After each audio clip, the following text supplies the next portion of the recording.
On February 27, 2012, the usually sleepy town of Chardon gained national acclaim when T.J. Lane. We started searching the areas, and shortly thereafter we came up with the suspect. He is in custody.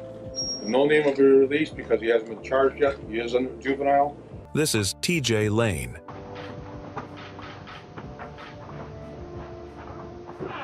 who is facing charges for multiple murders in Ohio. In February 2012, Lane, who was 18 at the time, launched a terrifying attack at Chardon High School in Ohio. He shot and killed 3 of his classmates, Daniel Parmertor, and 17-year-old Russell King, Demetrius Hewlin, and Russell King Jr., and injured 3 others.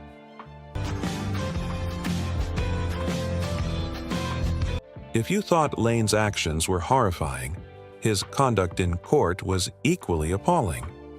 During his trial, Lane made a shocking fashion statement by wearing a blue button-down shirt, which he unbuttoned to reveal a white t-shirt with the word "Killer" boldly written on the front. Thank you, Your Honor. To my left is Nicholas Burling, Geauga County Assistant Prosecutor. Lane's behavior during his sentencing hearing was even more disturbing. Showing no remorse, he laughed, smiled, and hurled vile and unprintable words at the victims' families as they delivered their impact statements. Hurt him. You don't know kind. You're evil. Saying to pull the trigger that killed your son, now masturbates to memory of you.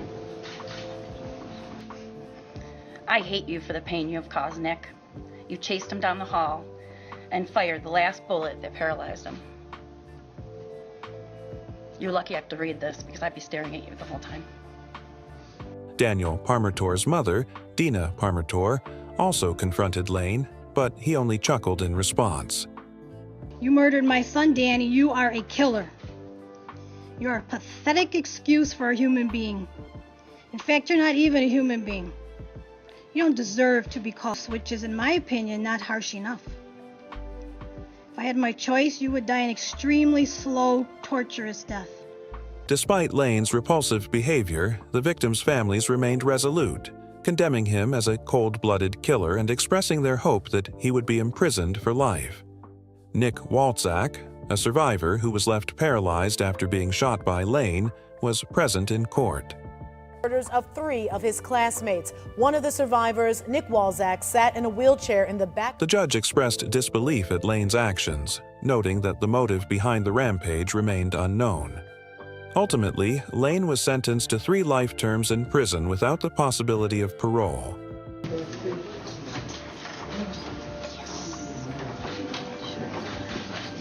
Lane's behavior in court was reprehensible, but he wasn't the only convict to laugh in court.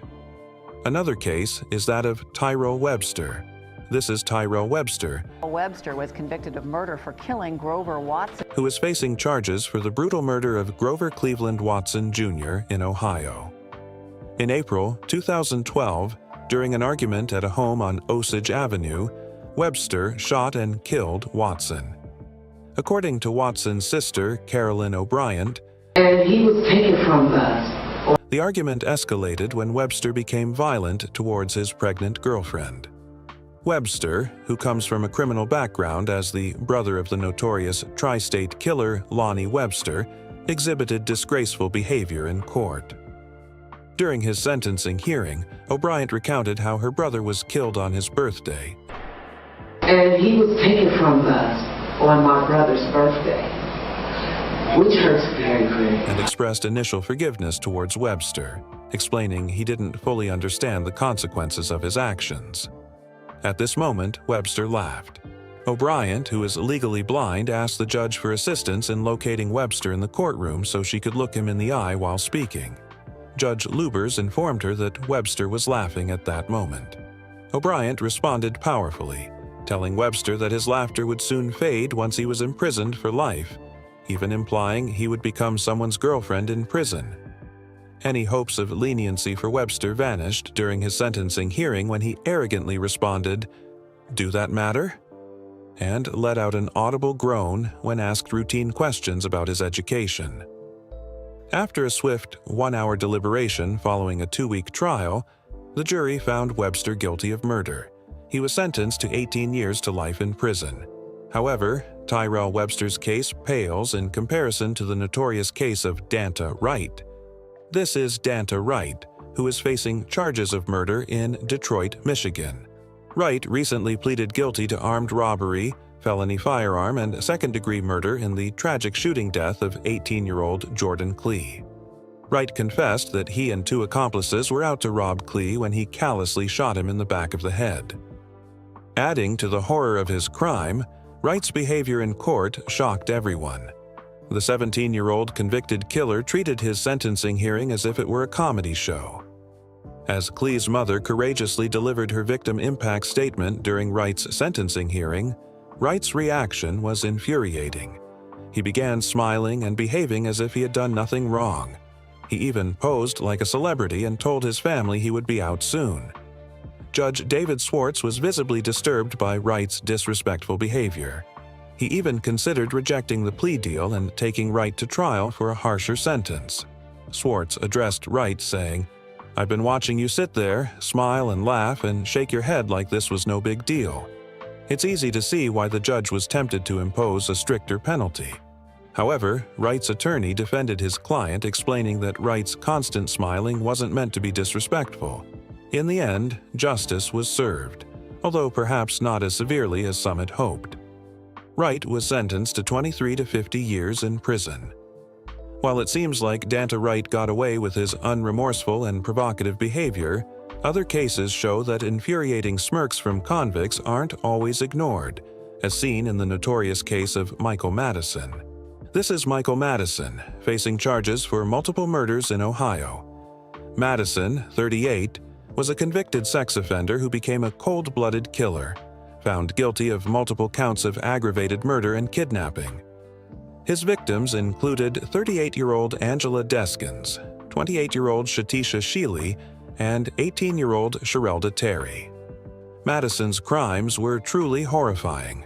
The victims' bodies were discovered wrapped in garbage bags near his apartment building.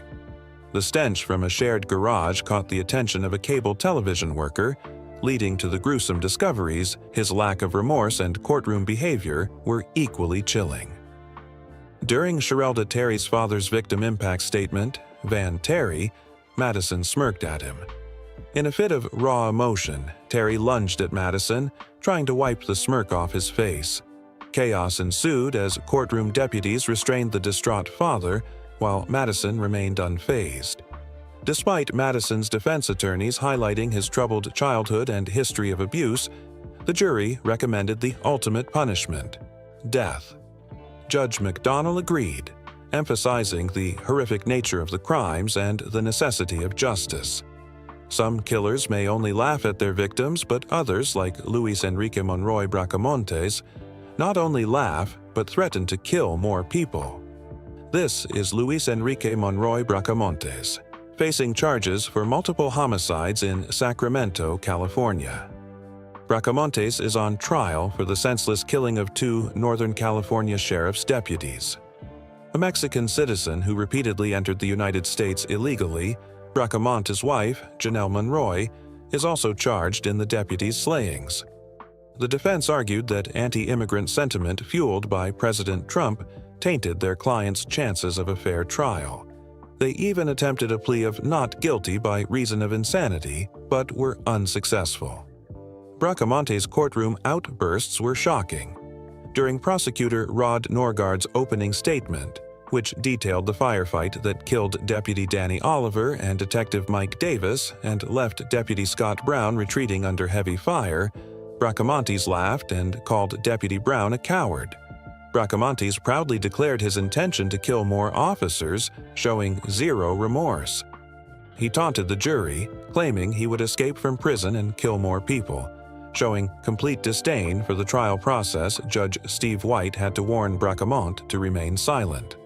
Despite the defense's argument that these outbursts proved their client's mental unfitness, the judge ruled Bracamonte competent to stand trial. He was found guilty of 2 counts of first-degree murder with special circumstances and sentenced to death. If you thought these killers laughing were shocking, you'll be shocked by convicts showing no respect to victims' families in court.